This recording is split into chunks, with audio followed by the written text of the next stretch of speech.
in the dim corner of a trading post cellar somewhere along the Missouri River.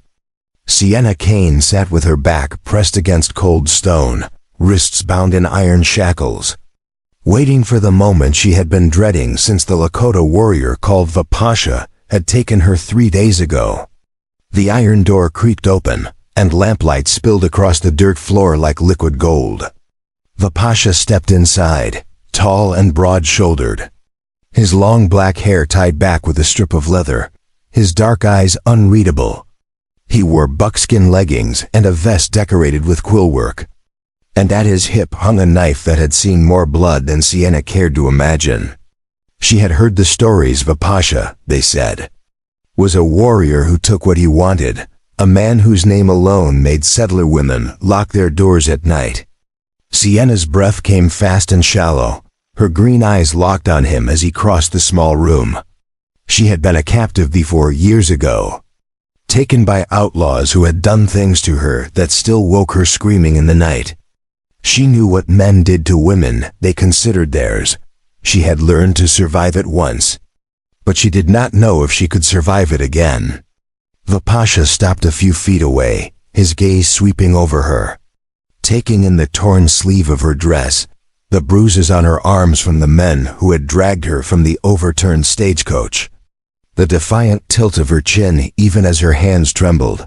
He said nothing for a long moment, and the silence stretched between them like a taut bowstring. Sienna swallowed hard, then forced herself to speak, her voice hoarse but steady. "Go ahead then," she said, her eyes never leaving his. "You'll force yourself on me now, won't you? That's what men like you do." Vipasha's expression did not change. He reached into his belt, and Sienna flinched, bracing herself for whatever came next. But instead of drawing the knife, he pulled out a small iron key. He stepped forward, crouched down in front of her, and without a word, unlocked the shackles around her wrists. The metal fell away with a dull clang, and Sienna stared at her freed hands, uncomprehending. Vipasha stood, tossed the key onto the floor between them, and took a step back. His voice was low, calm, and edged with something that might have been anger or might have been sorrow. "You're free," he said. Sienna blinked, her mind struggling to catch up with what had just happened. "What?" she whispered. "You're free," Vipasha repeated, his dark eyes fixed on hers. "The door is open. There's a horse tied outside. Ride east for half a day, and you will find Fort Laramie. Tell them whatever you want about me. I don't care." Sienna's hands shook as she rubbed her wrists, the skin raw and red where the iron had bitten into her. She looked up at him, searching his face for some sign of deception, some hidden cruelty. But all she saw was a man standing very still, waiting for her to leave. "Why?" she asked, her voice barely audible. Vipasha's jaw tightened. "Because I am not the man you think I am," he said. And then he turned and walked out of the cellar, leaving the door wide open behind him. Sienna sat there for a long moment, her heart pounding in her chest, her mind spinning. She had been so sure of what would happen, so certain that this warrior would hurt her the way others had. And yet he had done the one thing she never expected. He had let her go slowly. She pushed herself to her feet, her legs unsteady beneath her. She moved to the doorway and looked out. The trading post was small and ramshackle, built at the edge of a wide river that gleamed silver in the moonlight. A single horse stood tethered to a post, saddled and ready, and beyond it, the prairie stretched out in every direction, vast and empty and full of promise. Sienna took one step outside, then another. The night air was cool on her skin, carrying the scent of sage and water. She walked to the horse, her hand resting on the saddle, and for the first time in 3 days, she felt the weight of captivity lift from her shoulders. But then she stopped. Her gaze drifted back to the trading post, to the faint glow of lamplight in one of the windows. She thought of Vipasha's face, the hard line of his mouth, the way he had looked at her not with lust or cruelty, but with something almost like respect. She thought of the key lying on the cellar floor, And the way he had stepped back, giving her space, giving her choice. Sienna closed her eyes and took a deep breath. Every instinct she had told her to get on that horse and ride. To put as much distance between herself and this place as she could.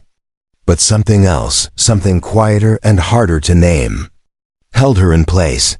She thought of the men who had taken her years ago. The ones who had taught her that survival meant silence, that resistance meant pain. She had spent so long believing that all men were the same. That power and violence were two sides of the same coin. And then this warrior, this man whose very name was supposed to terrify her, had done the unthinkable. He had given her freedom. Sienna opened her eyes. She looked at the horse. Then back at the trading post, and then slowly. She let go of the saddle and turned around. She walked back inside, her footsteps soft on the wooden planks. The main room of the trading post was small and cluttered, filled with crates and barrels and pelts hanging from the rafters. A fire burned low in the stone hearth, casting flickering shadows on the walls. The Pasha sat on a low bench near the fire, his elbows resting on his knees. His head bowed. He looked up when she entered. And for a moment, surprise flickered across his face. Then it was gone, replaced by that same unreadable calm.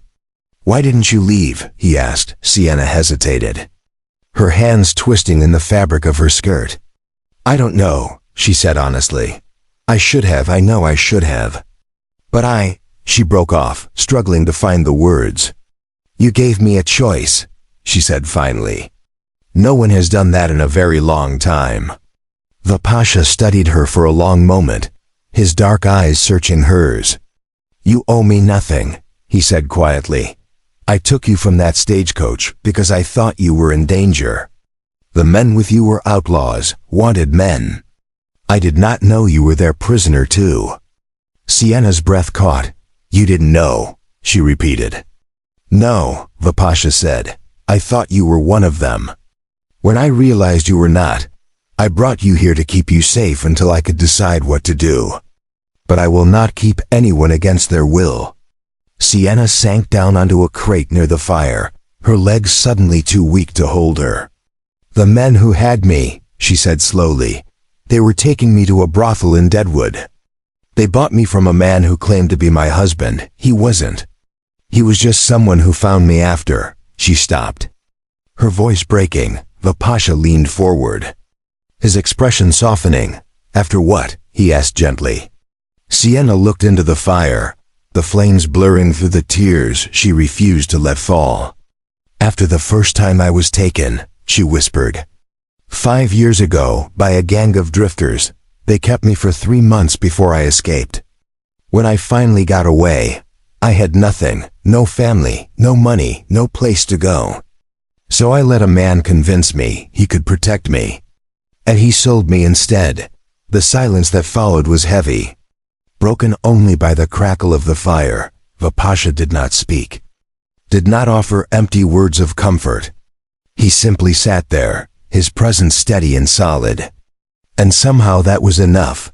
"Why did you let me go?" Sienna asked after a long moment, her voice barely more than a whisper.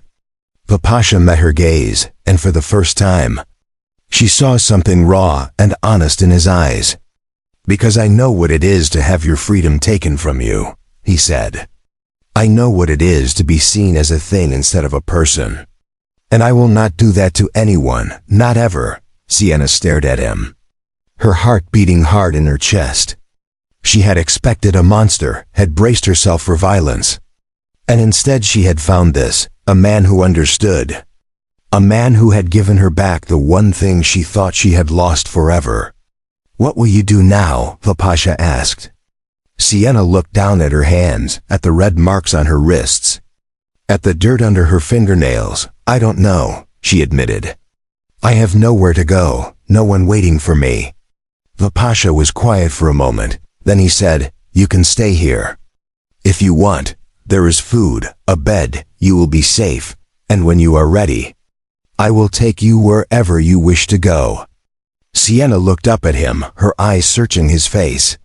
"Why would you do that?" she asked. Because you deserve better than what the world has given you, the Pasha said simply. Sienna felt something crack open inside her. Something she had kept locked away for so long, she had forgotten it was there. She did not cry. She had learned long ago that tears changed nothing. But she nodded slowly, and for the first time in years, she allowed herself to believe that maybe, just maybe, she could trust again. That night, Sienna slept in a small room at the back of the trading post, on a bed with clean blankets and a pillow that smelled faintly of cedar. She did not sleep well. Her dreams were full of shadows and shackles, of hands that grabbed and voices that sneered. But when she woke in the gray light of dawn, she was still there, still safe, and the Pasha was sitting by the fire, sharpening his knife, as if keeping watch. Over the next few days, Sienna began to explore the trading post and the land around it. The Pasha did not hover, did not question her movements, he simply let her be. And that freedom was more precious to her than anything she had ever owned.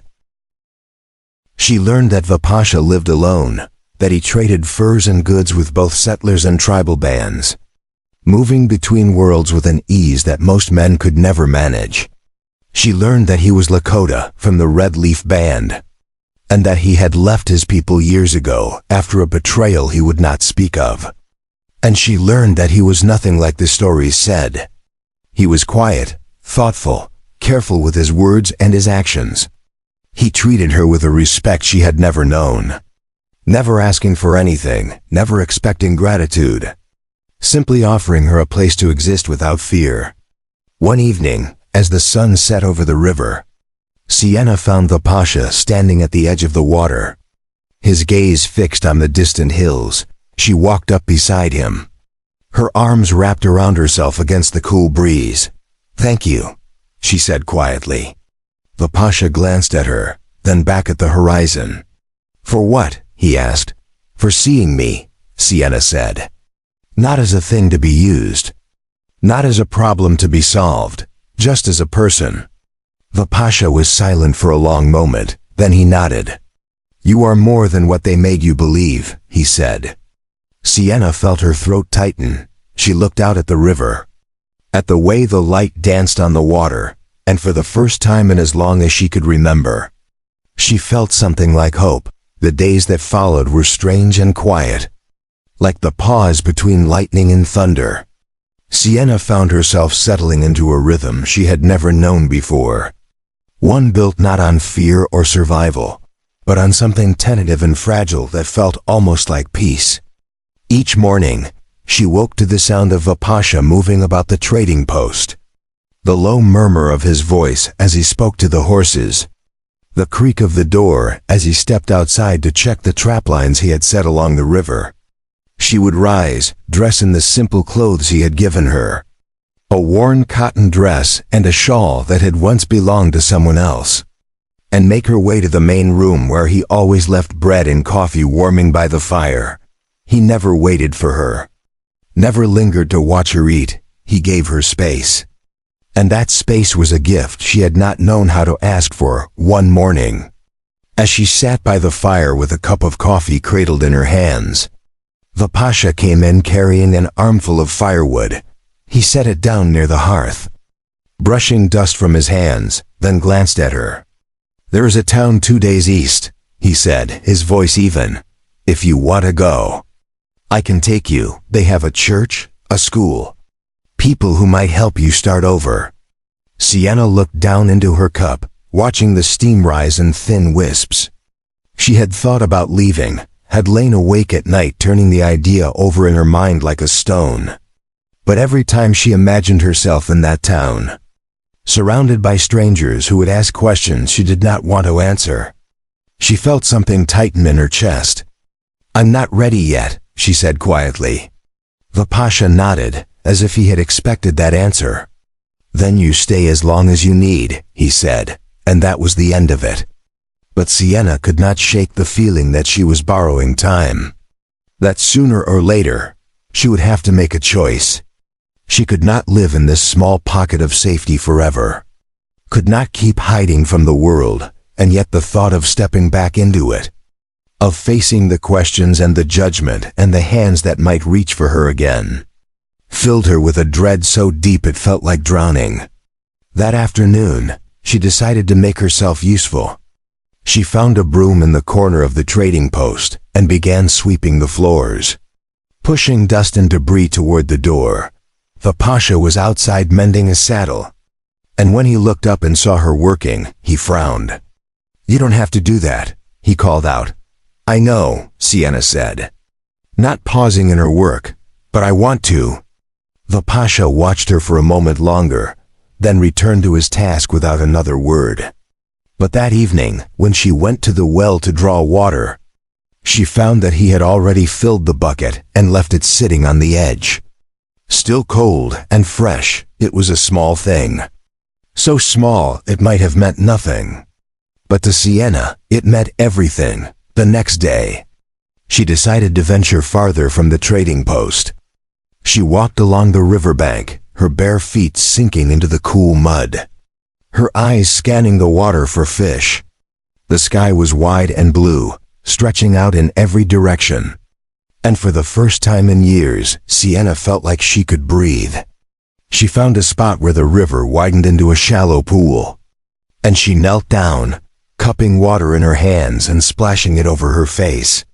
It was cold and clean, and it washed away the grime and sweat of days spent indoors. She closed her eyes, letting the sun warm her skin, and for a moment, she allowed herself to imagine a life where she could do this every day, where she did not have to look over her shoulder, where she could simply exist. "Careful," a voice said behind her, and Sienna spun around, her heart leaping into her throat.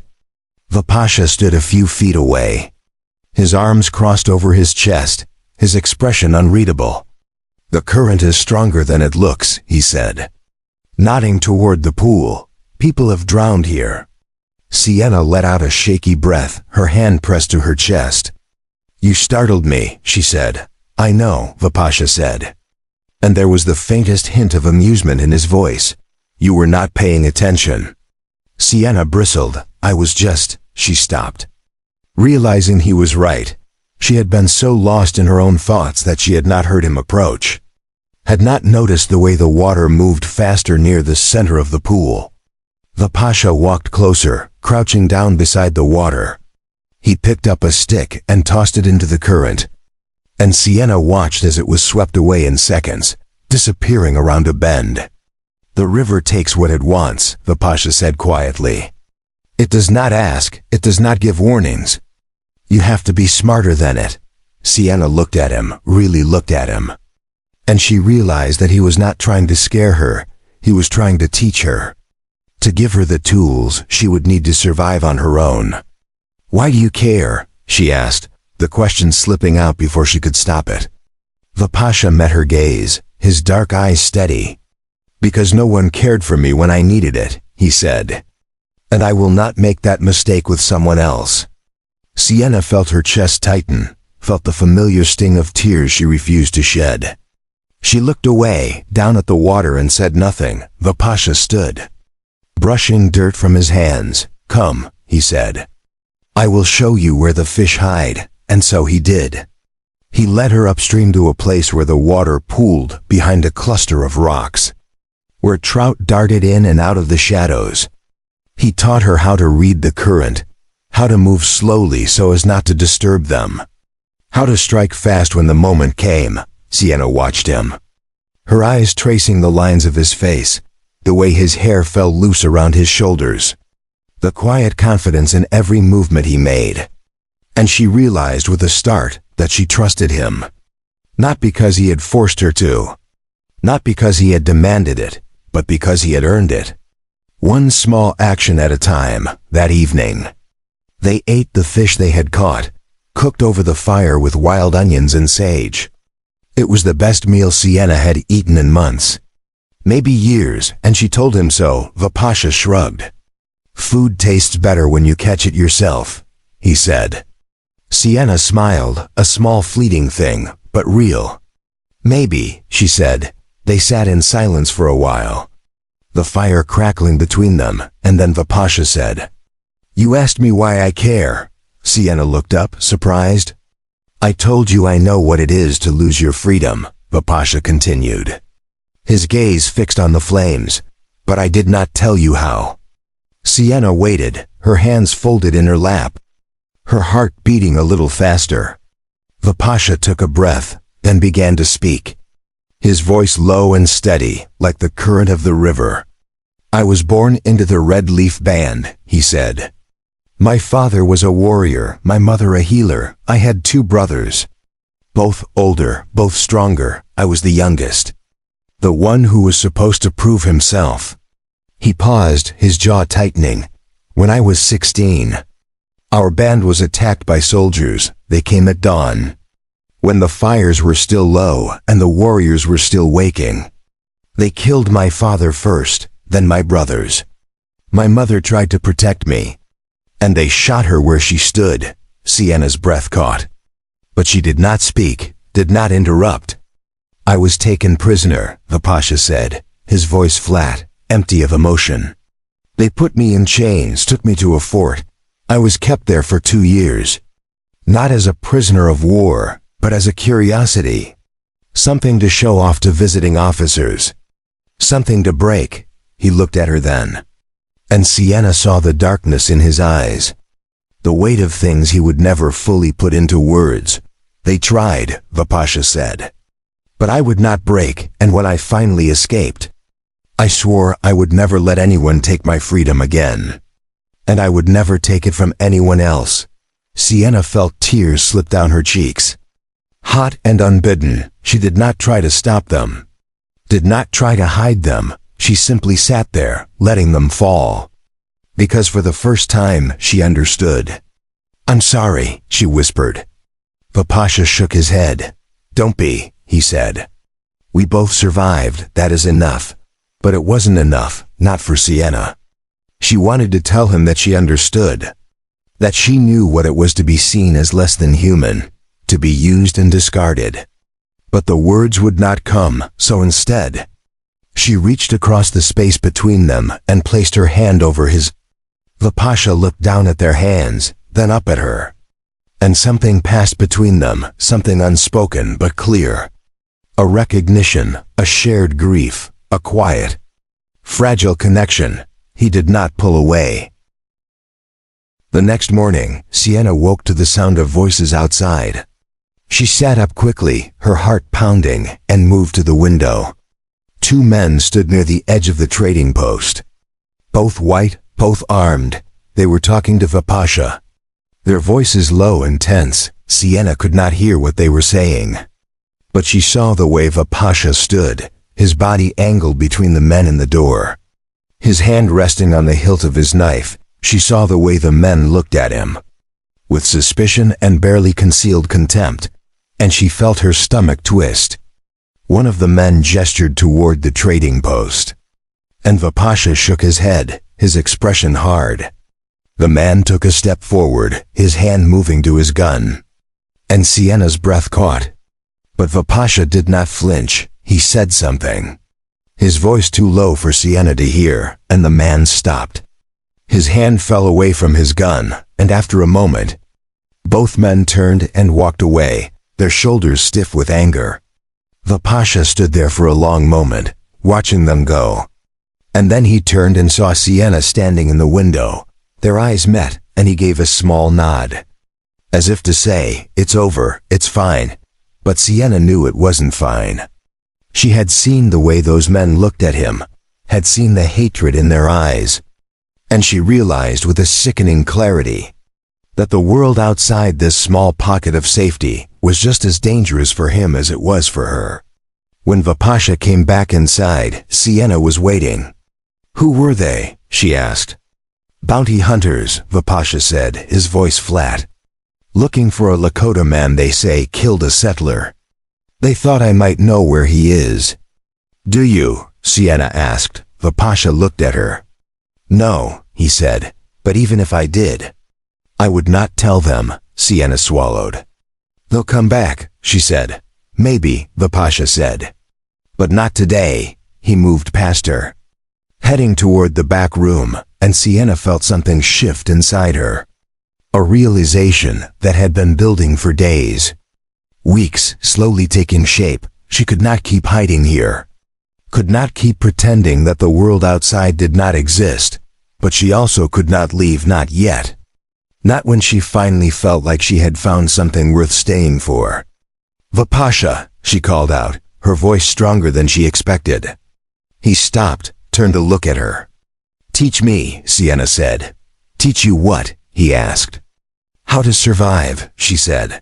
"How to fight, how to protect myself. I don't want to be afraid anymore." Vipasha studied her for a long moment, his dark eyes searching hers, and then slowly he nodded. "All right," he said. "We start tomorrow." The training began at dawn, when the air was still cool and the mist hung low over the river like a veil. Vipasha led Sienna out to a clearing behind the trading post. A patch of hard-packed earth ringed by cottonwood trees. He carried 2 long sticks, smoothed and shaped, and handed one to her. "First lesson," he said, his voice calm but firm. "You learn to hold your ground." Sienna gripped the stick, feeling the weight of it in her hands. It was heavier than she expected. Solid and unforgiving. She looked at Vipasha, waiting for instructions, but he simply stood there, watching her with those dark, unreadable eyes. "What do I do?" she asked. "Stand," Vipasha said, "and don't move." Before she could ask what he meant, he swung his stick toward her, not fast, not hard, but deliberate. Sienna flinched, stumbling backward, and the stick stopped inches from her shoulder. "Again," Vipasha said. Sienna steadied herself, planting her feet. And this time when he swung, she held her ground barely.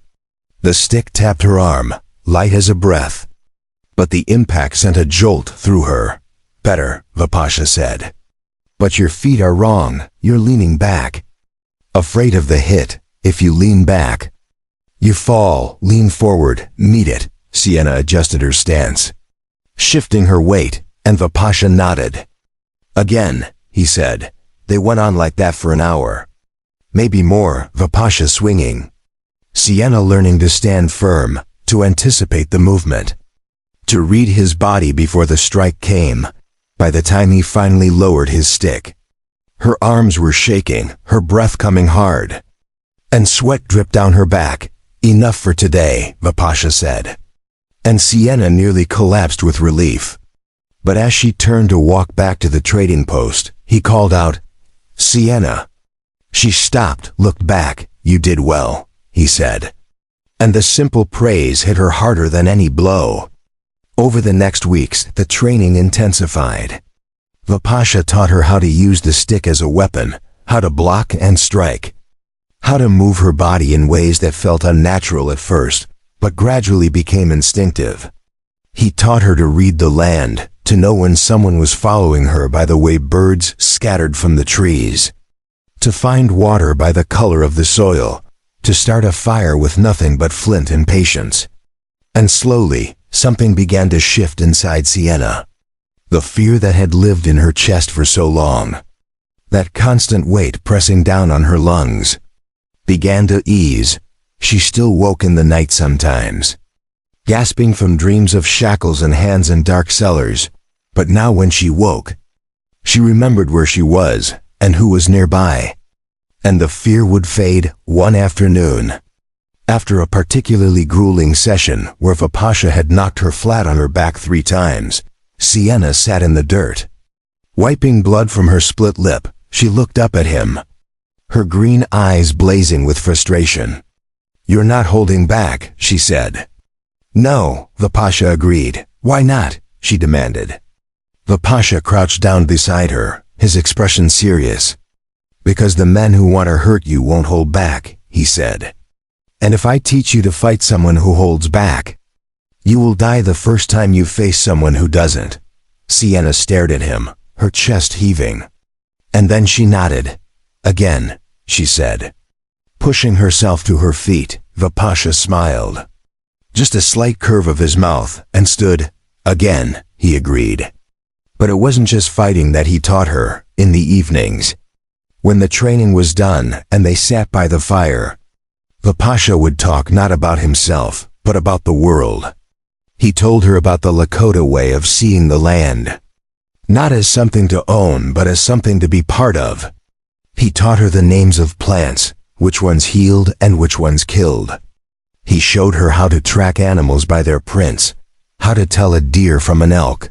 Before we jump back in, tell us where you're tuning in from, and if this story touches you, make sure you're subscribed, because tomorrow I've saved something extra special for you. A wolf from a coyote, and Sienna listened, absorbing everything, hungry for knowledge she had never been allowed to have. She had spent so much of her life being told what she could not do, where she could not go, who she could not be. And now, for the first time, someone was showing her what she could become. One evening, as they sat by the fire, Sienna asked the question that had been building inside her for days. "Why did you leave your people?" she said quietly. Vipasha was silent for a long moment, his gaze fixed on the flames. When he finally spoke, his voice was low, almost reluctant. "After I escaped the fort," he said, "I went back to the Red Leaf Band. I thought they would welcome me, that I could return to the life I had lost." He paused, his jaw tightening. "But I had been gone too long. I had lived among whites, spoken their language, survived their captivity. The elders did not trust me. They said I had been changed, corrupted. They said I brought bad spirits with me." Sienna felt her heart clench. "So they cast you out," she said. "Not in words," Vipasha said, "but in every other way. They would not let me fight with the warriors, would not let me sit in council, would not let me take a wife. I was there, but I was not one of them anymore." He looked at her then, and Sienna saw the pain in his eyes. "The same pain she carried. So I left," he said. "And I have been alone ever since." Sienna reached out, her hand covering his. "You're not alone anymore," she said softly. Vipasha looked down at their joined hands, and for a moment, neither of them spoke. The fire crackled, the wind whispered through the cottonwoods, and something passed between them, something deeper than words. "Neither are you," Vipasha said finally. The next day, everything changed. Sienna was at the river, washing clothes, when she heard the sound of hoofbeats, fast and hard, coming from the east. She looked up, her heart pounding, and saw a rider approaching. A white man on a lathered horse, his face red and furious. He pulled up short when he saw her, his eyes narrowing. "You," he said, pointing at her. "You're the one staying with that savage." Sienna stood slowly, her hands dripping water. "What do you want?" she said. Keeping her voice steady, the man dismounted, his hand resting on the pistol at his hip. "I want you to tell me where he is," he said. "There's a price on his head. $500 for the Lakota who killed Tom Garrison's son." Sienna's blood went cold. "Vipasha didn't kill anyone," she said. The man laughed, a harsh, ugly sound. "That's what they all say," he said. "But Tom saw him. Saw the savage standing over his boy's body with a bloody knife, and now Tom wants justice." Sienna shook her head. "You're lying," she said. "Vipasha wouldn't." "Wouldn't what?" the man interrupted, stepping closer. "Wouldn't kill a white boy. You don't know what these people are capable of. You're just some fool woman who thinks she can trust a—" "Stop," a voice said, low and dangerous. And both Sienna and the man turned to see Vipasha standing at the edge of the clearing, his hand on his knife, the man's face twisted with rage. "There you are," he said, drawing his pistol. "You're coming with me." Dead or alive, Vipasha did not move, did not flinch. "I did not kill that boy," he said, his voice calm. "I found him already dead. Killed by a bear. I drove the bear off and tried to help him. But it was too late." "Leia," the man spat, cocking the hammer of his pistol. And then Sienna moved, without thinking, without hesitation. She stepped between Vipasha and the gun. Her arms spread wide. "No," she said, her voice ringing out clear and strong. "If you want to kill him, you'll have to kill me first." The man stared at her, his eyes wide with shock. "Get out of the way, woman," he said. "No," Sienna repeated. And she did not move for a long moment. The man just stood there, his pistol aimed at her chest, his finger on the trigger, and then slowly he lowered the gun. His face twisted with disgust. "You're as crazy as he is," he muttered, climbing back onto his horse. "But this isn't over. Tom Garrison won't stop. And neither will the law." He spurred his horse and rode off, leaving Sienna and Vipasha standing in the clearing, the sound of hoofbeats fading into the distance. Sienna turned to Vipasha, her whole body shaking. "Are you all right?" she asked. Vipasha looked at her, his expression unreadable. "You could have been killed," he said. "So could you," Sienna said, and then without warning, her legs gave out, and she sank to the ground. Her hands pressed to her face. Vipasha knelt beside her, his hand on her shoulder. "Why did you do that?" he asked quietly. Sienna looked up at him, tears streaming down her face. "Because I couldn't let him hurt you," she said. "Because you gave me my life back. And I would rather die than let someone take yours." Vipasha stared at her, and then slowly, he pulled her into his arms, holding her close. "You are the bravest person I have ever known," he whispered. Sienna pressed her face against his chest, feeling the steady beat of his heart. And she realized that somewhere along the way, without meaning to, she had fallen in love with him that night. They did not speak of what had happened, but something had shifted between them, an invisible line crossed. Sienna could feel it in the way Vipasha looked at her, in the way he sat closer by the fire, in the way his hand lingered when he passed her a cup of water. And she could feel it in herself, in the way her heart raced when he was near, in the way she found herself watching him when she thought he wasn't looking, in the way she wanted, more than anything, to reach out and touch him, finally. As the fire burned low and the night grew quiet, Vipasha spoke. "We need to leave," he said. "Tom Garrison will come, and he will bring men with him." "We cannot stay here," Sienna nodded. "Where will we go?" she asked. Vipasha looked at her, his dark eyes serious. "North," he said. "To the Bighorn Mountains. There are places there where no one will find us. Where we can be safe, together," Sienna said. And it was not a question. "Together," Vipasha agreed, and he took her hand, his fingers lacing through hers. Sienna looked down at their joined hands, and she felt something settle inside her. Something she had been searching for her whole life without knowing it. She had found her place. And it was here with him. They left before dawn, when the sky was still dark and the stars hung low over the prairie like scattered diamonds. Vipasha moved through the trading post with practiced efficiency, gathering supplies, packing saddlebags with dried meat, cornmeal, ammunition, blankets, everything they would need to survive in the wilderness. Sienna watched him work, her own hands busy rolling up the few belongings she had. The simple dress, the shawl, the small knife Vipasha had given her weeks ago. "Take only what you can carry on horseback," Vipasha said, his voice low and urgent. "We need to move fast." Sienna nodded, tying her bundle tight.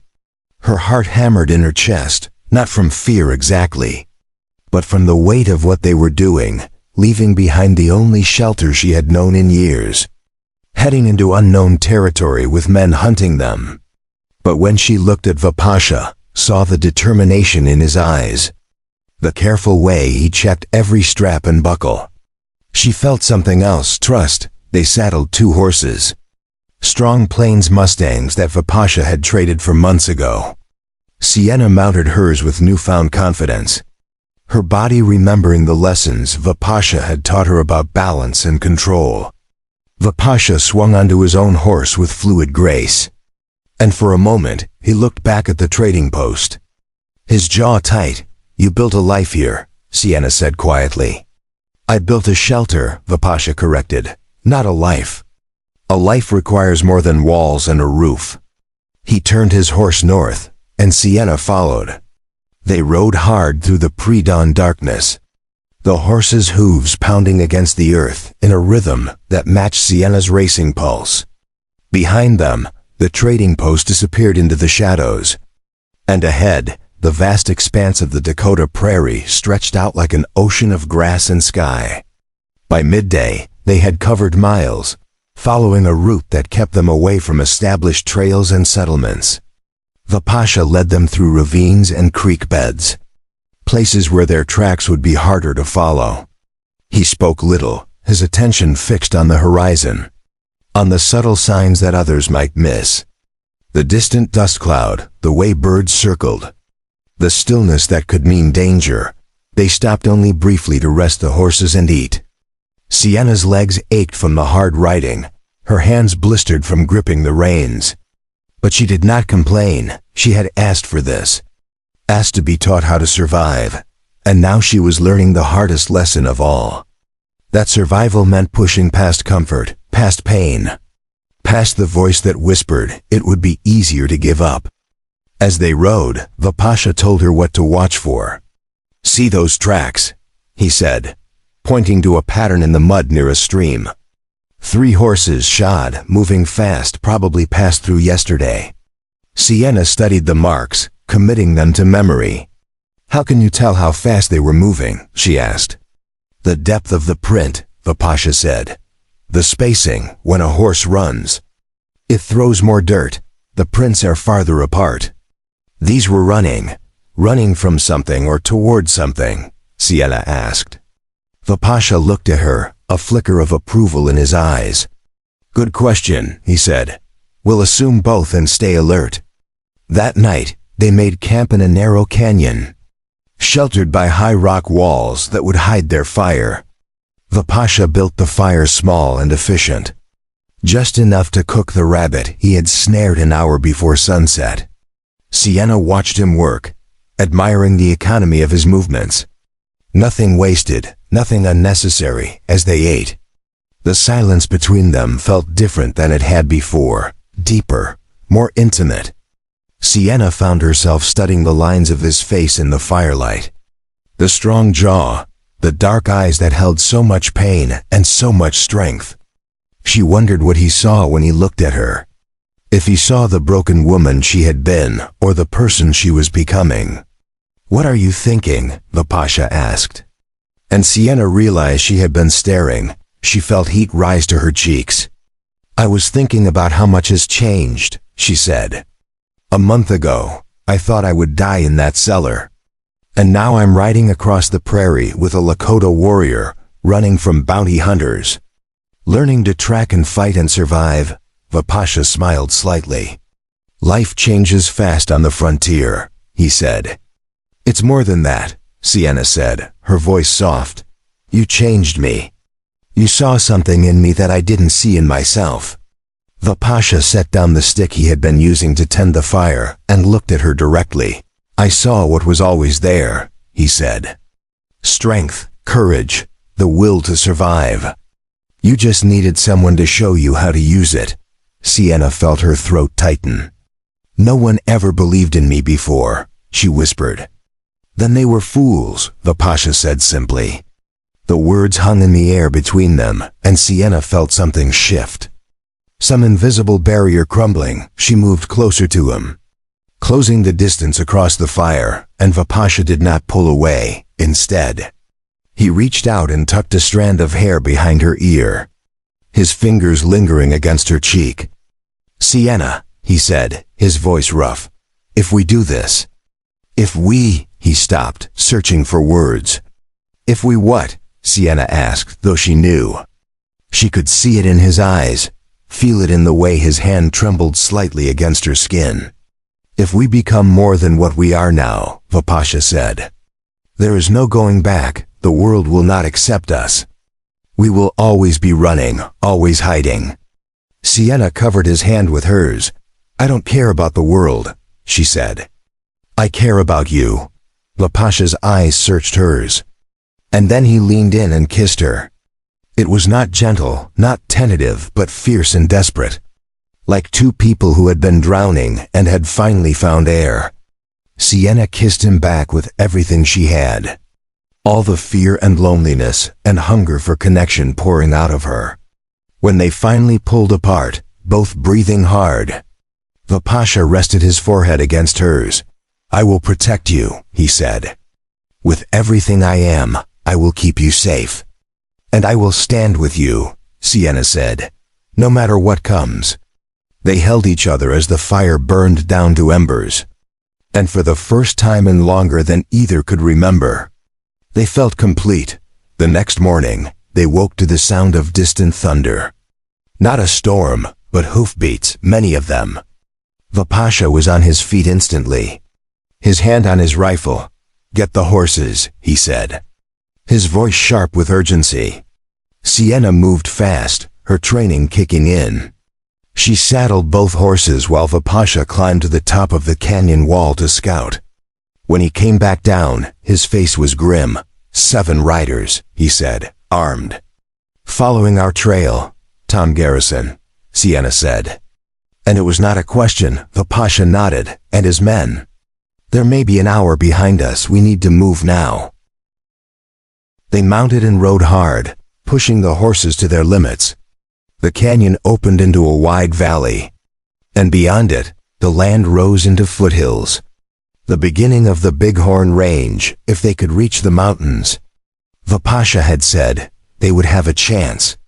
The terrain was rough, difficult for large groups to navigate. Easier to lose pursuers, but the riders behind them were gaining. Sienna could hear them now, the shouts, the crack of whips driving horses faster. She glanced back and saw them cresting a ridge. 7 men on horseback, their faces hard and determined. "Faster," the Pasha shouted, and Sienna dug her heels into her horse's flanks. They raced across the valley floor, the wind tearing at Sienna's hair. Her heart pounding so hard she thought it might burst. The mountains loomed ahead, so close, but not close enough. And then she heard the sharp crack of a rifle shot. Saw dirt kick up 10 feet to her left. "They're shooting at us," she yelled. The Pasha veered his horse sharply to the right, leading them toward a cluster of boulders. "Get behind cover," he shouted. They dismounted in a scramble, dragging the horses behind the rocks just as another shot rang out. This one striking stone and sending shards flying. The Pasha pulled his rifle from its scabbard and checked the load. His movements calm despite the chaos. "How many shots do you have?" Sienna asked, pulling out the small pistol the Pasha had given her. "Enough," the Pasha said, "but we can't hold them off forever. We need to buy time, let them think we're pinned down. Then move when they get close." Sienna nodded, her hand steady on the pistol. The fear was there, cold and sharp. But beneath it was something else. Anger, defiance. The refusal to be a victim ever again. The riders spread out, circling the boulder field. Sienna counted them, 7, just as the Pasha had said. Tom Garrison was easy to spot, a big man with a gray beard and a face twisted with rage. He dismounted, using his horse as cover, and shouted across the distance. "Come out, savage," he bellowed. "You killed my boy. And you're gonna pay for it." The Pasha did not respond. He simply raised his rifle and fired. The shot struck the ground near Garrison's horse, making it rear and dance sideways. Garrison cursed and ducked lower. "I didn't kill your son," the Pasha shouted back.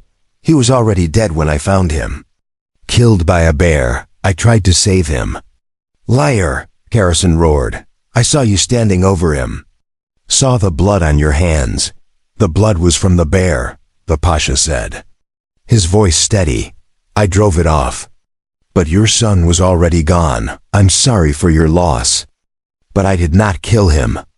For a moment, there was silence, and Sienna thought maybe, just maybe, Garrison would listen.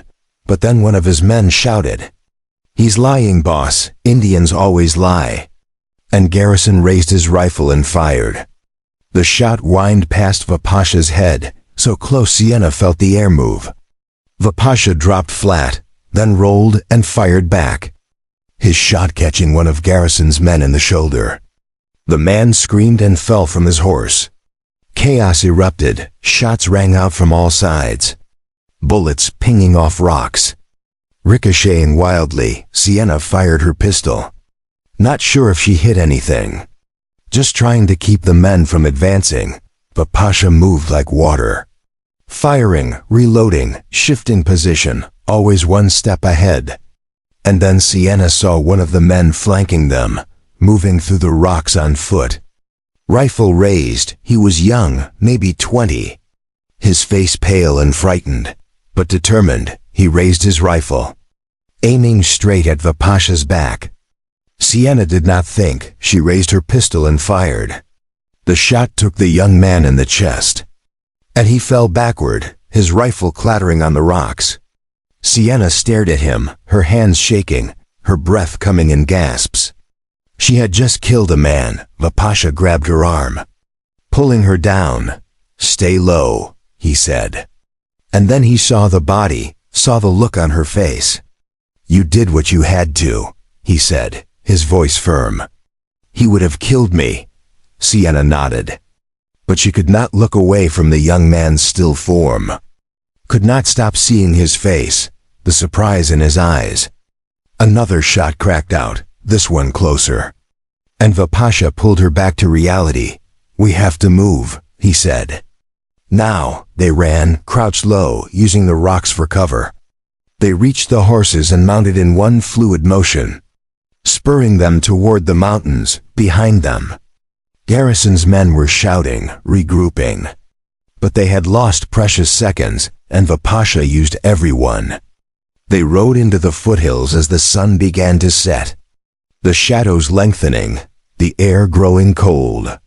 Sienna's whole body ached, her mind numb from shock and exhaustion, but she did not stop. She followed Vipasha up a narrow trail, the horses struggling on the steep incline, until finally, he pulled up in a small clearing hidden by pine trees. "We rest here," he said, dismounting. "They won't follow in the dark, too dangerous." Sienna slid from her horse and collapsed against a tree, her legs shaking. Vipasha knelt beside her, his hand on her shoulder. "Are you hurt?" he asked. Sienna shook her head. "I killed him," she whispered. "I killed that man." Vipasha cupped her face in his hands, forcing her to look at him. "Listen to me," he said. "You saved my life. That man was going to shoot me in the back, and you stopped him. That is not murder. That is survival." Sienna's eyes filled with tears. "It doesn't feel like survival," she said. "I know," Vipasha said softly. "I know, but you will carry it. The same way I carry the men I have killed. And you will learn to live with it, because the alternative is to die. And I will not let you die." Sienna nodded. And Vipasha pulled her into his arms, holding her as she finally let herself cry, mourning not just the man she had killed, but the last remnants of the person she used to be. The woman who believed she could avoid violence, avoid pain, avoid the harsh realities of the world. That woman was gone, and in her place was someone harder, stronger, someone who would do whatever it took to survive. The Bighorn Mountains rose around them like ancient sentinels, their peaks crowned with snow even in the late summer heat. Vipasha led them deeper into the wilderness, following paths only he could see. Trails known to his people, but invisible to white men who did not understand how to read the land. They climbed higher each day, the air growing thinner and colder, until finally they reached a hidden valley tucked between two massive ridges. A place where a small stream ran clear and cold, where pine trees grew thick enough to hide 100 people. "Here," Vipasha said, dismounting. "We'll be safe here." Sienna slid from her horse, her legs trembling with exhaustion. They had been riding for 4 days straight, stopping only when the horses needed rest, eating dried meat and hardtack in the saddle, sleeping in shifts while the other kept watch. Garrison and his men had followed for the first 2 days, but the mountain terrain had slowed them. And eventually, their trail had gone cold. But Sienna knew better than to think they had given up. Men like Tom Garrison did not forgive, did not forget. They would keep hunting, keep searching, until they found what they were looking for, or until winter made the mountains impassable. The Pasha began setting up camp with the same quiet efficiency he brought to everything. He cleared a space for a fire, built a lean-to shelter from pine branches and the canvas they had brought, hobbled the horses near good grazing. Sienna helped where she could, gathering firewood, filling their water skins from the stream, moving through the tasks with mechanical precision, because if she stopped, if she let herself think, she would remember the young man's face. The way he had fallen that night they sat by the fire, the flames casting dancing shadows on the rock walls around them. The Pasha had caught 2 fish from the stream, and they cooked them slowly, savoring the hot food after days of cold rations. Sienna ate in silence, her mind far away. "You're thinking about him," the Pasha said. And it was not a question. Sienna looked up, startled. "How did you know?" she asked. "Because I know what it looks like," the Pasha said. "The first man I killed, I was 15. He was a soldier who had come to our camp, pretending to trade, but really scouting our numbers. I caught him drawing a map, and when he reached for his gun, I put a knife in his chest." He paused, staring into the fire. "I dreamed about him for months," he continued. "Saw his face every time I closed my eyes. I told myself it was necessary, that he would have brought more soldiers, that I had saved my people, but it didn't make it easier." "Does it ever get easier?" Sienna asked quietly. The Pasha met her gaze, his dark eyes honest. "No," he said. "But you learn to carry it. You learn that some choices don't have good answers. Only necessary ones." Sienna nodded. Though the weight in her chest did not lift, she looked down at her hands, still remembering the kick of the pistol, the sound of the shot. "I keep thinking about his family," she said, wondering if he had a mother waiting for him, a wife, children. "He made his choice when he raised that rifle," the Pasha said firmly. "Just as you made yours when you pulled the trigger. You chose to live, to protect someone you care about. There is no shame in that." Sienna wanted to believe him, wanted to let go of the guilt that sat like a stone in her stomach. But it clung to her, heavy and cold. She wrapped her arms around herself, suddenly feeling the chill of the mountain night. The Pasha moved closer, draping his blanket over her shoulders. "You're shivering," he said. "I'm fine," Sienna said automatically. But her voice shook. The Pasha pulled her against his side, his arm around her shoulders. "You don't have to be fine," he said softly. "Not with me." And something in Sienna broke. She turned into him, burying her face against his chest, and let herself cry. Not just for the man she had killed, but for everything she had lost. Every piece of herself that had been taken or given away or destroyed. She cried until there were no tears left, until she was empty and exhausted, and finally still, the Pasha held her through all of it, his hand moving in slow circles on her back, his presence solid and unshakable when she finally pulled away. Wiping her face with the corner of the blanket, he did not say anything. Did not tell her it would be all right or that she should be strong.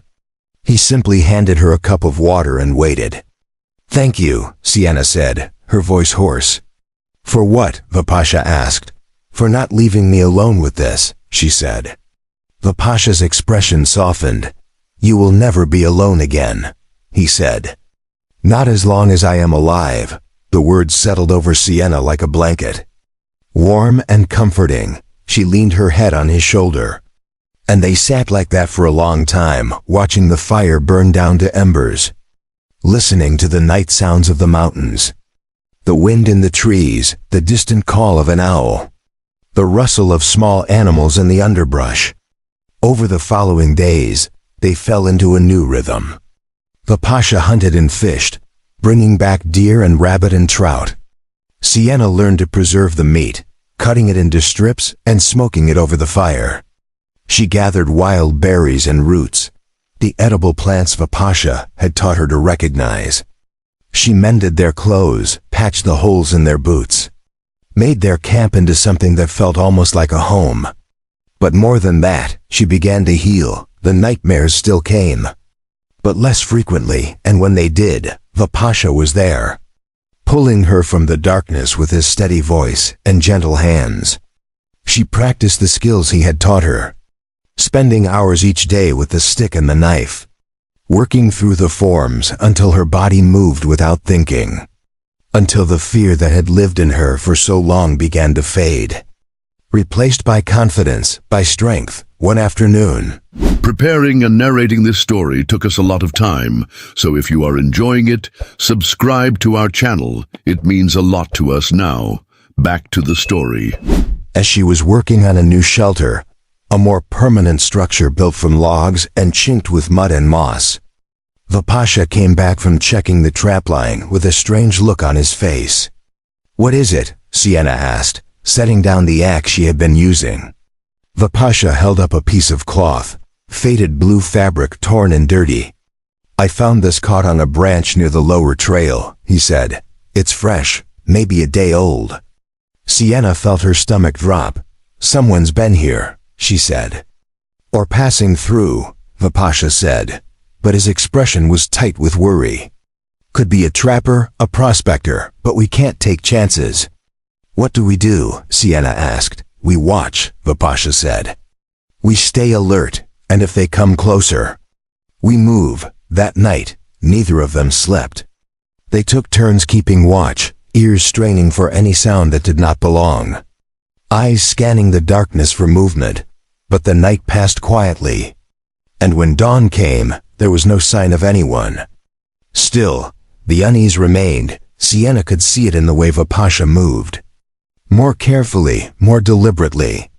His hand never far from his rifle, she felt it herself. A prickling at the back of her neck, a sense that they were no longer alone in the wilderness. 2 days later, her instincts proved right. Sienna was at the stream, washing clothes, when she heard voices, low and rough, coming from downstream. She froze, her heart hammering. Then carefully, quietly, she backed away from the water and ran to find Vipasha. He was at the camp, and the moment he saw her face, he grabbed his rifle. "How many?" he asked. "I don't know," Sienna whispered. "I heard voices, at least 2, maybe more." Vipasha nodded. "Get the horses ready," he said. "Pack only what we need. Be quick and quiet." Sienna moved fast, her hands shaking but efficient. She saddled both horses, loaded their saddlebags with food and ammunition, rolled their blankets. Meanwhile, Vipasha climbed a tall pine at the edge of camp, using the height to scout. When he came down, his face was grim. "5 men," he said, "armed, moving up the valley. They're tracking something. Could be us, could be game. But I'm not waiting to find out." They mounted and rode out through the back of the valley, following a narrow game trail that wound up the side of the ridge. It was steep and treacherous, the horses struggling on the loose rock. But it was their only option. Below, Sienna could hear the voices growing louder, closer. They had almost reached the top of the ridge when a shout rang out. "There! I see them!" Sienna looked back and saw the men, small figures far below. Pointing up at them, one raised a rifle, and a shot cracked out, the bullet striking rock 20 feet below them. "Ride!" Vipasha shouted. And they spurred the horses over the top of the ridge. On the other side was a steep descent, almost a cliff face. Vipasha did not hesitate. He guided his horse down, the animal sliding and scrambling. And Sienna followed, her heart in her throat, trusting the horse, trusting Vipasha, trusting herself. They reached the bottom in a cascade of loose stones and dust, the horses blowing hard, and Vipasha immediately turned east. Into a narrow canyon, they rode hard, the canyon walls rising high on either side. blocking out the sky, and behind them, the shouts of their pursuers echoed off the stone. The canyon twisted and turned, and Vipasha used every bend, every shadow, to put distance between them and the men. Finally, he pulled up at a fork in the canyon. One path leading north, the other south. "Which way?" Sienna asked, gasping for breath. Vipasha looked at both paths, his jaw tight. "North leads to open country," he said. "South goes deeper into the mountains. Harder terrain, but harder for them too." "South," Sienna said without hesitation. "We go deeper." Vipasha looked at her, something like pride flashing in his eyes. "South it is," he said. They rode into the mountains, leaving the canyon behind. And the land grew wilder, more rugged. The trees thinned out, replaced by barren rock and steep slopes. They climbed higher than they had ever been. The air so thin that breathing was an effort, but the men did not follow. Either they had lost the trail or decided the pursuit was not worth the risk. That night, they camped in a cave high on a mountainside, the entrance hidden by a screen of scrub pine. Vipasha built a small fire deep in the cave, where the smoke would dissipate before reaching the entrance, and they huddled close to the flames, exhausted. "We can't keep running forever," Sienna said, breaking the long silence. "I know," Vipasha said. "Then what do we do?" she asked. Vipasha stared into the fire, his expression thoughtful. "We find a place they can't reach," he said. "Or we make them stop chasing." "How do we do that?" Sienna asked. "We give them what they want," Vipasha said slowly. "Or we make them believe we're dead." Sienna looked at him sharply. "Fake our deaths," she said. Vipasha nodded. "It's risky," he said. "But if we do it right, if we make it convincing, they might stop looking."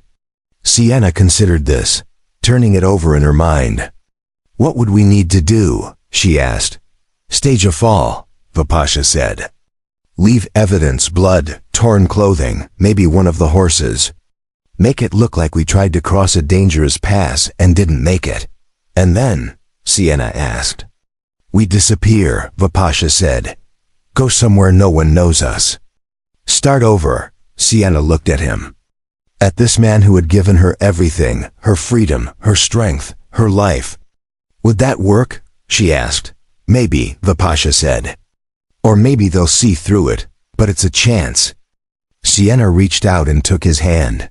"Then we take it," she said. Vipasha squeezed her hand. "Together," he said. "Always," Sienna replied.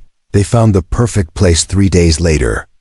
A narrow pass carved between two towering cliffs where the wind howled like a living thing and the ground dropped away into a gorge so deep the bottom was lost in shadow.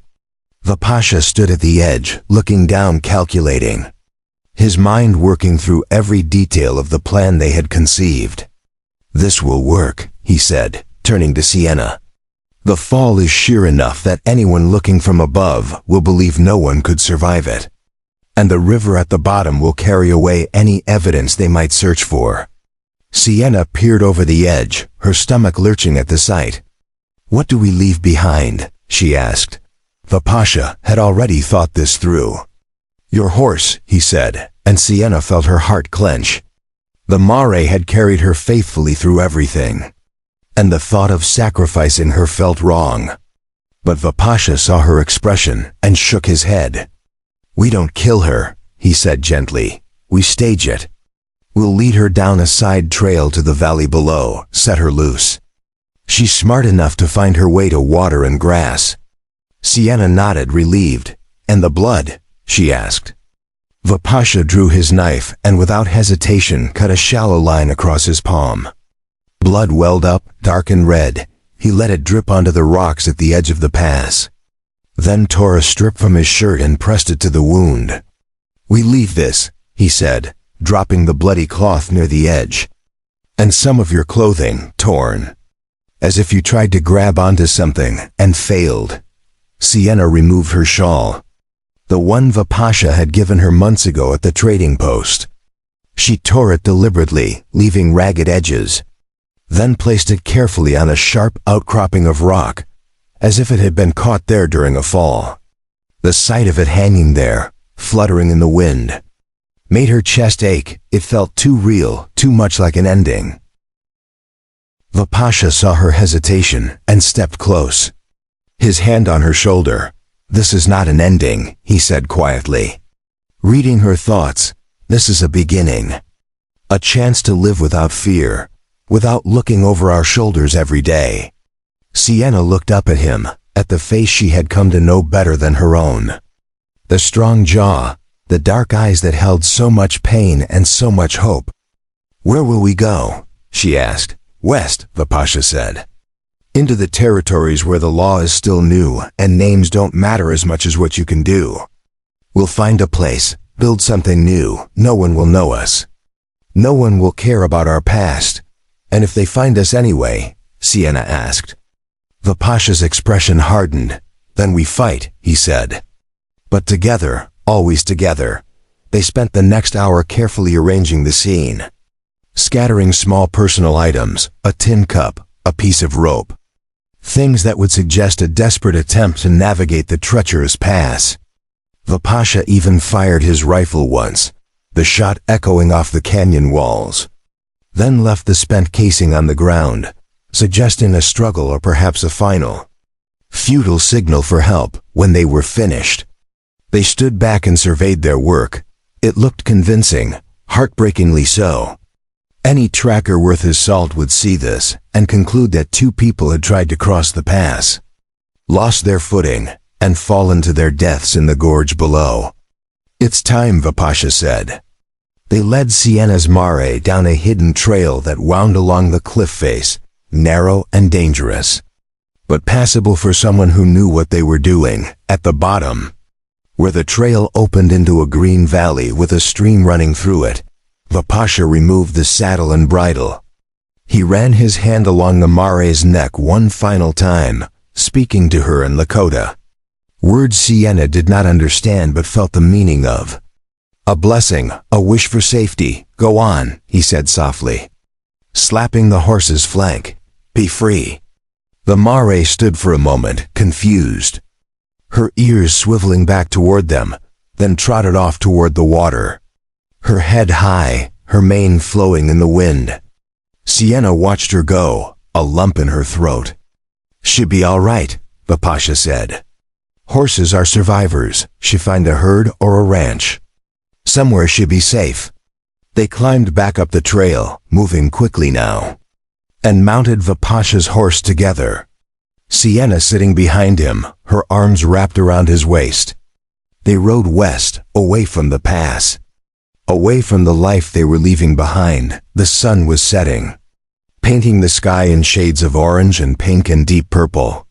And for the first time in longer than Sienna could remember, she felt something like peace. They traveled for weeks, keeping to the wild places, avoiding towns and settlements, living off the land as the Pasha's people had done for generations. Sienna learned to move through the wilderness with the same quiet grace that the Pasha possessed. To read the sky for weather, to find shelter in places that looked like nothing but bare rock and scrub. She grew stronger, leaner, her hands calloused from work, her eyes sharp from constant vigilance, and slowly, the fear that had lived in her chest for so long began to fade, replaced by something she had never expected to feel again. Joy. It came in small moments, the taste of fresh trout cooked over an open fire, the sight of elk grazing in a meadow at dawn, the sound of the Pasha's quiet laughter when she made a joke, the warmth of his body next to hers when they slept under the stars. One evening, as they sat by a fire in a grove of aspen trees, the leaves above them shimmering gold in the fading light, the Pasha reached into his pack and pulled out something wrapped in soft leather. He handed it to Sienna without a word. She unwrapped it carefully and found a necklace, beautifully crafted from small turquoise stones and silver beads. The kind of work that took hours of patience and skill. "When did you make this?" she asked. Astonished. "At night," the Pasha said. "While you were sleeping. I've been working on it for weeks." Sienna held it up, the stones catching the firelight. "It's beautiful," she whispered. Vipasha took it from her and fastened it around her neck. His fingers gentle against her skin. "Among my people," he said. "When a man gives a woman something he has made with his own hands, it is a promise. A promise to care for her, to protect her, to stand beside her for as long as he lives." Sienna touched the necklace, her eyes filling with tears. "Is that what this is?" she asked. "A promise?" "Yes," Vipasha said, his voice steady. "If you will have me." Sienna looked at him. This man who had saved her in every way a person could be saved. Who had given her freedom and strength and love. "I will," she said. And her voice did not shake, did not hesitate. "I will stand beside you for as long as I live." Vipasha pulled her close and kissed her, and in that moment, under the aspen trees with the fire burning low and the stars beginning to appear overhead, Sienna felt truly free for the first time in her life. They continued west, crossing into the Montana territory where the land stretched vast and empty, where a person could disappear and never be found. They came eventually to a small valley nestled between mountains, where a river ran clear and cold and the soil was rich enough to grow crops. There were no towns nearby, no settlements, just wilderness and possibility. "Here," Vipasha said, dismounting. "This is where we start." Sienna slid down from the horse and looked around, taking in the tall grass, the clean water, the shelter of the mountains. She walked to the center of the valley, turned in a slow circle, and felt something settle in her chest, something she had not felt since she was a child. "Belonging. It's perfect," she said. They built a cabin, working side by side, felling trees and shaping logs, chinking the walls with mud and moss, building a roof that would keep out the snow when winter came. It took weeks of hard labor, but Sienna had never felt more alive, more purposeful. Every log they lifted, every nail they drove, was a stake in their future, a declaration that they were here to stay.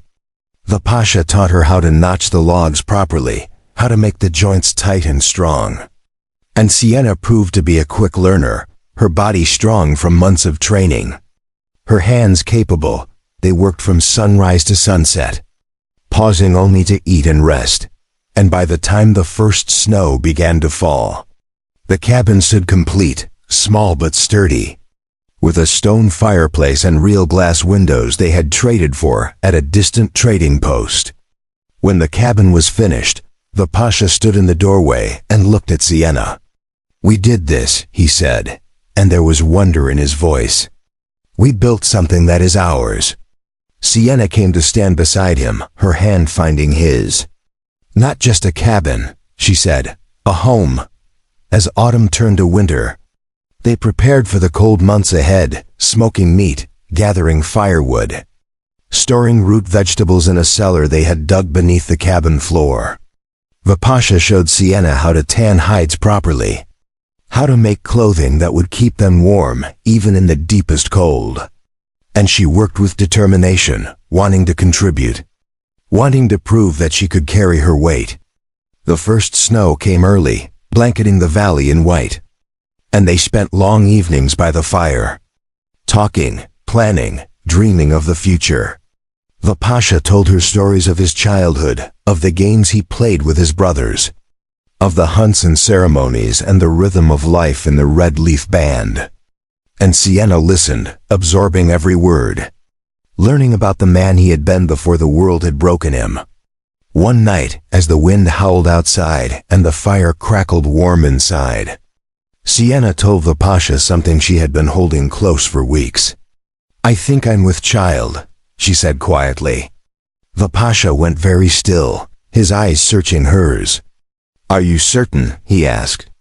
"As certain as I can be," Sienna said, her hand resting on her belly. "I've missed my courses twice now, and I feel different. Tired but also stronger somehow." Vipasha knelt in front of her, his large hands covering hers. "A child," he said, and his voice cracked with emotion. "Our child," Sienna nodded, tears streaming down her face. but they were tears of happiness, of hope. "Are you pleased?" she asked. Vapasha looked up at her. His eyes bright. "Pleased," he said. "I am more than pleased. I am honored, grateful, terrified." Sienna laughed through her tears. "Terrified?" she asked. "Yes," Vapasha admitted. "What if I am not a good father? What if I cannot protect you both? What if—" Sienna placed her fingers over his lips, silencing him. "You will be a wonderful father," she said firmly. "Because you are a good man, the best man I have ever known. And we will protect each other, all of us, together." Vapasha pulled her into his arms, holding her close. And Sienna felt his tears wet against her neck. They stayed like that for a long time. Two people who had been broken by the world, now healing each other. Building something beautiful from the fragments of their shattered pasts. Winter deepened, and the snow piled high around the cabin. But inside, they were warm and safe. Sienna's belly grew round. And Vapasha became even more protective, insisting she rest, that he do all the heavy work. But Sienna was strong, stronger than she had ever been. And she refused to be coddled. She helped where she could, preparing for the baby. Sewing tiny clothes from soft rabbit fur, making blankets. Building a cradle from smooth pine wood. Vapasha watched her work with quiet pride, marveling at her strength. At the way she had transformed from the terrified woman in the Salardo this. A woman who feared nothing, who faced the future with courage and determination. Spring came late, the snow melting slowly to reveal the green valley beneath.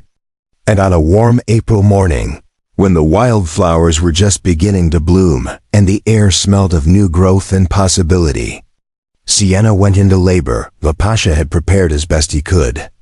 Boiling water, gathering clean cloths, arranging everything within reach. But when the moment came, he was terrified. Sienna labored for hours, her body racked with pain. And Vapasha held her hand, his face pale but determined. "You can do this," he said over and over. "You are the strongest person I know." And Sienna believed him. She pushed through the pain, through the fear, through the exhaustion, drawing on every ounce of strength she had built over the past months, every lesson she had learned about endurance and survival. And finally, as the sun reached its peak in the sky, a baby's cry filled the cabin, sharp and clear and full of life.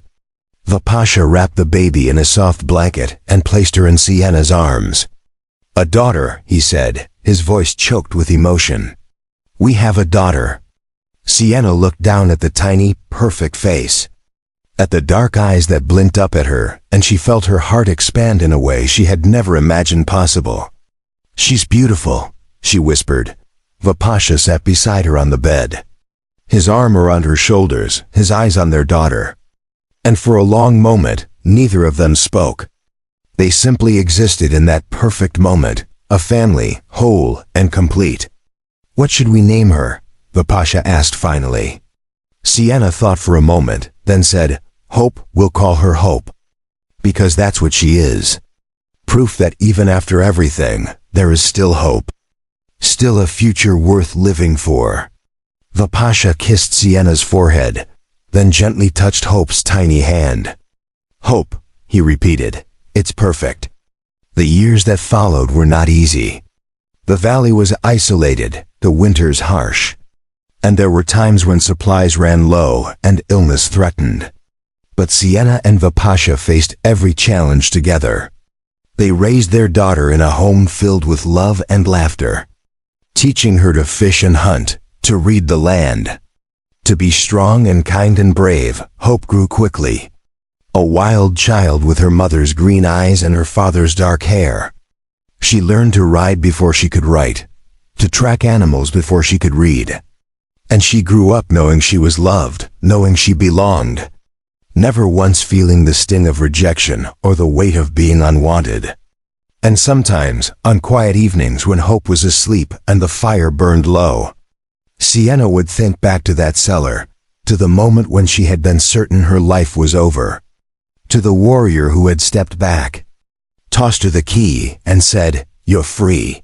She thought about how that single act of mercy had changed everything, had given her not just freedom, but a life, a family, a future she had never dared to dream of. She thought about the woman she had been, broken and terrified, and the woman she had become, strong and capable and deeply, profoundly happy. And she would reach for Vipasha's hand, and he would squeeze it gently, and they would sit in comfortable silence. Two survivors who had found in each other not just safety, but home, years later. When Hope was old enough to ask questions, she would say, "Tell me the story of how you and Papa met." And Sienna would pull her daughter close and begin. "Once, I was lost and afraid, and your father found me. He didn't see a broken woman, he saw someone worth saving. And he gave me the greatest gift anyone had ever given me, the choice to be free." Hope would listen, her eyes wide, and ask, "And then what happened?" Sienna would smile and say, "Then we chose each other. Every day, through everything. And we built this life together, a life where we are free, where we are loved, where we belong." And that, Sienna knew, was the truest story she could tell. Not one of rescue or redemption, but of two people who had been cast aside by the world and had chosen to create their own world instead.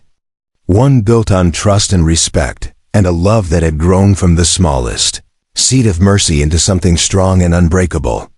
In the end, love had not erased their scars, had not made their past disappear, but it had given them the strength to carry those scars without shame, to build a future not in spite of their pain, but because of what they had learned from it, because of who they had become through surviving it.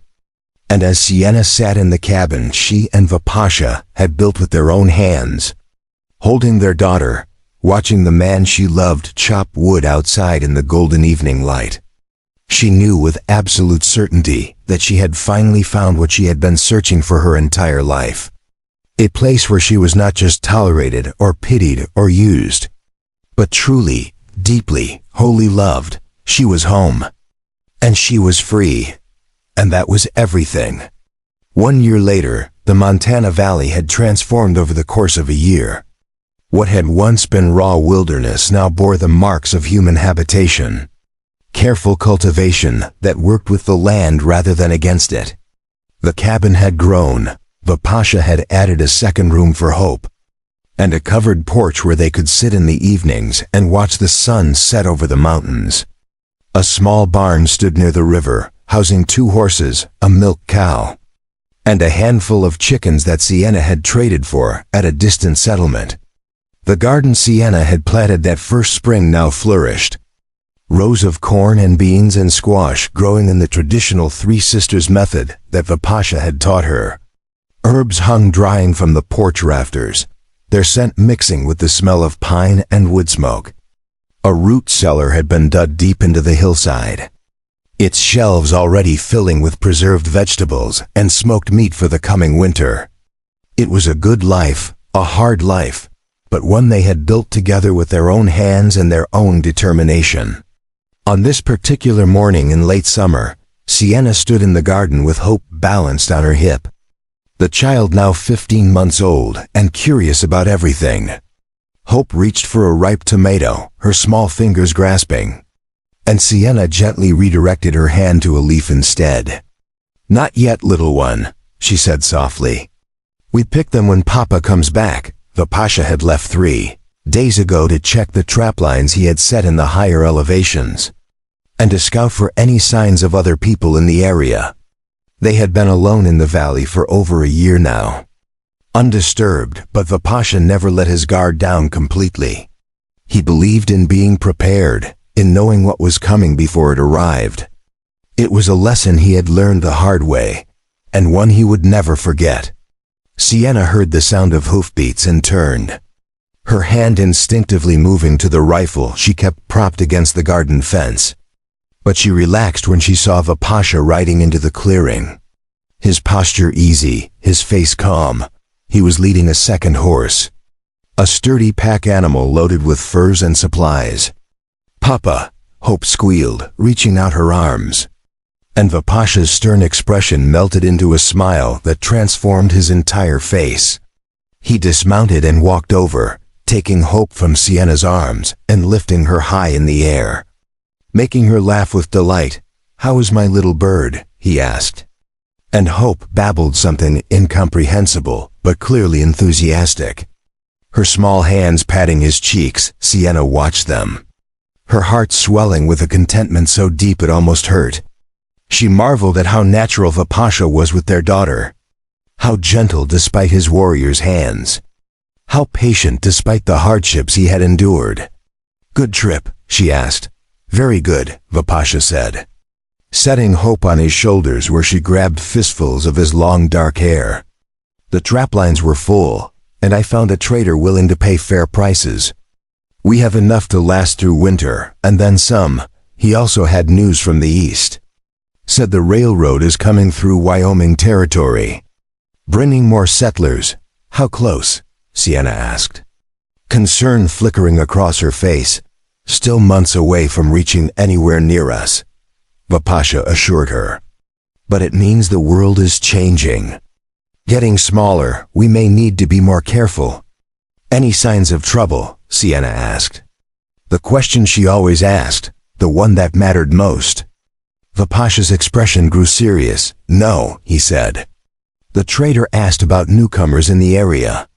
Said there were rumors of a Lakota man and a white woman living in the mountains. But when I asked where these rumors came from, he couldn't say, just gossip, probably stories people tell. I made sure to steer the conversation elsewhere, talked about hunting in the high country. Nothing specific." Sienna felt a flicker of unease, but pushed it down. They had been careful, had covered their tracks, had become ghosts. "We should stay vigilant," she said. "Always," Vipasha agreed, his eyes meeting hers with an understanding that needed no words. That evening, after Hope had been fed and put to bed in her cradle, Sienna and Vipasha sat on the porch, watching the stars emerge one by one in the darkening sky. The air was warm, carrying the scent of sage and the distant sound of the river. Crickets sang in the grass, and somewhere far off, an owl called. Sienna leaned against Vipasha's shoulder, feeling the solid strength of him, the steady rhythm of his breathing. "I've been thinking," Vipasha said quietly, "about what happens when Hope gets older, when she needs things we cannot provide here. Education, other children to play with, a life beyond this valley." Sienna had been thinking about the same thing, though she had not voiced it. She had watched Hope playing alone, talking to herself, and wondered what it would be like for her to grow up without friends her own age. "We have time," she said. "She's still so young." "I know," Vipasha said, "but time moves faster than we think. Already she is walking, talking. Soon she will be asking questions we may not be able to answer. And I want to be ready, to have a plan." Sienna turned to look at him. "What kind of plan?" she asked. Vipasha was quiet for a moment, his gaze fixed on the horizon where the last light of day was fading into purple darkness. "There are communities," he said finally, "places where people like us, people who don't fit into the world the way it's supposed to be, can live without judgment." I heard about one. A settlement in Oregon Territory, founded by families of mixed heritage. Lakota, white, Mexican, all living together, building something new. "How far is Oregon?" Sienna asked. 2 months' travel. "Maybe more with a child," Vipasha said, "but we wouldn't have to go now. Maybe in a few years, when Hope is older, when we've saved enough to make the journey comfortable." The trader told me about a route that avoids most of the settlements. Follows the old fur trapper trails. Sienna considered this. The idea of leaving the valley they had worked so hard to build, but also the possibility of Hope growing up with other children, learning from teachers, having opportunities they could not give her here. "It's something to think about," she said finally. "That's all I ask," Vipasha said, and he pulled her closer, wrapping his arm around her shoulders. The next morning, Sienna was working in the garden when she heard Hope crying from inside the cabin. Not the normal fussy cry of a tired child, but a sharp, frightened wail that sent Sienna running. She burst through the door to find Hope standing in her cradle, tears streaming down her face. Pointing at the window, Sienna's blood went cold. She grabbed Hope, holding her close, and moved carefully to the window. Peering out, at first she saw nothing. Just the clearing, the barn, the familiar landscape. But then movement caught her eye. A figure standing at the edge of the tree line. Watching, it was a man tall and broad-shouldered, dressed in buckskin and carrying a rifle. For a moment, Sienna's heart stopped. Certain it was one of Garrison's men, that they had been found. That everything they had built was about to come crashing down. But then the man stepped forward into the light, and she saw his face, young native. With the distinctive markings of the Lakota, Vapasha appeared beside her, moving silently as he always did, his own rifle in hand. "Stay inside," he said quietly, and then he walked out onto the porch. Sienna watched through the window, her heart pounding, as Vapasha and the stranger faced each other across the clearing. They were too far away for her to hear their words, but she could see the body language, tense at first.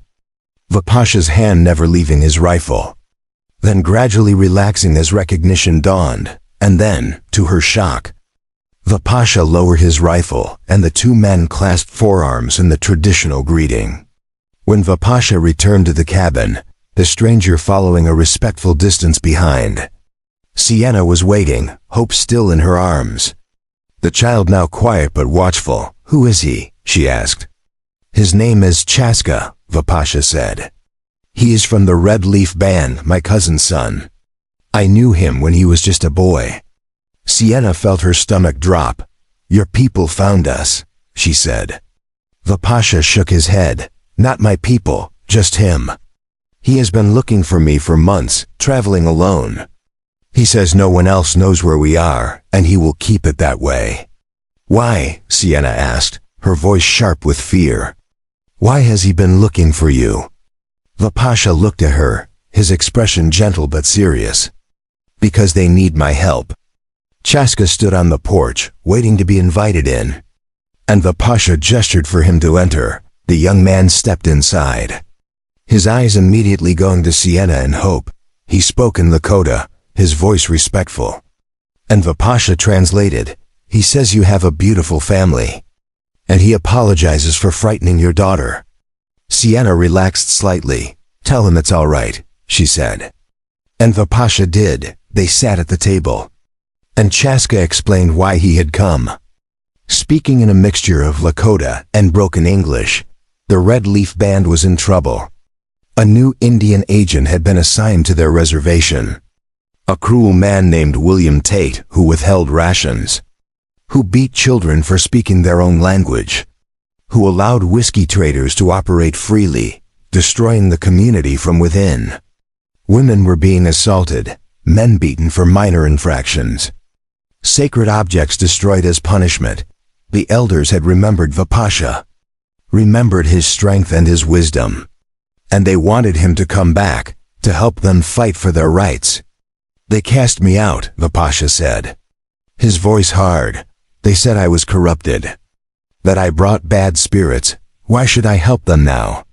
Chaska looked at him with young, earnest eyes filled with a pain that made him seem older than his years. "Because you are Lakota," he said in halting English. "Because they were wrong. The elders know this now. They have said so in council. They ask forgiveness. They ask for help. The children are suffering. The old ones are dying. We need you." Vapasha sat back, his jaw tight, and Sienna could see the conflict in his eyes. The old hurt warring with a sense of duty, the desire to turn away from people who had rejected him, fighting against the knowledge that innocent children were paying the price for adult mistakes. She reached across the table and took his hand. "What do you want to do?" she asked quietly. Vapasha looked at her, then at Hope, then back at Chaska. "I need time to think," he said. Chaska nodded. "I will wait," he said, As long as you need. They gave Chaska the small room they had built for guests. And that night, after he had gone to sleep, Sienna and Vipasha sat by the fire, the weight of the decision hanging between them like a physical thing. If you want to help them, Sienna said, I will support you. Vipasha shook his head. It's not that simple, he said. If I go back, I put us at risk. People will know where we are. Word will spread. And if Tom Garrison is still looking, or if there are others who want to see me hang, they will come for us. Then we don't go, Sienna said firmly. We stay here where we're safe, but my people are suffering, Vipasha said. His voice anguished. Children are being hurt. Beaten for speaking the language their grandparents taught them. The old ways are being destroyed. How can I turn my back on that? How can I live with myself knowing I could have helped and chose not to? Sienna moved to sit beside him, taking both his hands in hers. Listen to me, she said. You are the kindest, most honorable man I have ever known. And I love you for it, but you cannot save everyone. You cannot sacrifice our family, our safety, our life together, for people who rejected you when you needed them most. They were wrong to reject me, Vipasha said. But they are still my people, still children of the same earth, still bound by the same blood. Sienna nodded. I know, she said, and that's why this is so hard. But whatever you decide, I am with you. If you want to go, we go together. If you want to stay, we stay together. There is no decision you can make that will change how I feel about you. Vipasha pulled her into his arms, holding her tightly. What did I do to deserve you? He whispered. You gave me freedom, Sienna said. And I will spend the rest of my life making sure you never regret it. They sat like that for a long time, and then Vipasha said, I think there is a way to help them without putting us in danger. How? Sienna asked. I write a letter, Vipasha said, to the Bureau of Indian Affairs, detailing the abuses. I give them names, dates, specific incidents. Chaska can deliver it to the territorial governor, who has the power to remove a corrupt agent. I help my people without revealing where I am, without putting you and Hope at risk. Sienna considered this. Will it work? She asked. Maybe, Vipasha said. Maybe not. The government does not always listen, does not always care, but it's something. And it keeps us safe. Then that's what we do, Sienna said. Over the next 3 days, Vipasha worked on the letter, writing in careful English, documenting everything Chaska told him about the Indian agent's abuses. He wrote about children being beaten for speaking their language, about elders dying because rations were withheld, about sacred objects being destroyed, about women being assaulted with no recourse, about the systematic attempt to erase a culture. Sienna helped, adding details, making sure the language was clear and compelling, organizing the information in a way that would be impossible to ignore. When it was finished, Vipasha sealed it with wax and gave it to Chaska along with detailed instructions on who to deliver it to. Go to Fort Laramie first, he said. Find Captain Henry Morrison. He is a fair man who cares about justice. I met him once, years ago. Give him the letter and ask him to forward it to the territorial governor with his endorsement. Tell him it comes from someone who has no reason to lie, someone who only wants to see justice done. This is dangerous, Vipasha warned. The agent has friends, powerful men who profit from his corruption. If they find out you carried this letter, they may try to hurt you, to silence you. Chaska stood tall, his young face determined. I am not afraid, he said. My people need this. I will see it done. I will die before I let them stop me. Vipasha clasped his shoulder. You have the heart of a warrior, he said. I am proud to call you family. Chaska left the next morning, riding east with the letter hidden in his saddlebag. Sienna and Vipasha stood on the porch, watching him go. And when he disappeared into the trees, Sienna felt a strange mixture of relief and sadness. "Do you think we'll ever see him again?" she asked. "I don't know," Vipasha said, "but I hope so." Life in the valley returned to its normal rhythm. The days filled with work and the simple pleasures of family. Hope grew stronger and more adventurous, toddling around the cabin, exploring everything she could reach, learning new words every day, mixing Lakota and English in ways that made both her parents laugh. Sienna taught her the names of plants and animals, while Vipasha showed her how to track rabbits and identify bird calls. They were building a life, layer upon layer, day by day. 3 months later, as the first snow began to fall, a rider came to the valley. It was Chaska, thinner than before. His face weathered by travel, his clothes worn, but his eyes bright with triumph. He had delivered the letter, and it had worked. The corrupt Indian agent had been removed, replaced by a man who actually cared about the welfare of his charges. The Red Leaf Band was beginning to heal. "The elders want you to know," Chaska said, speaking to Vipasha, "that they were wrong. They ask your forgiveness, and they say that if you ever want to come home, you will be welcomed with honor. They will give you a place on the council, recognize you as the warrior you are."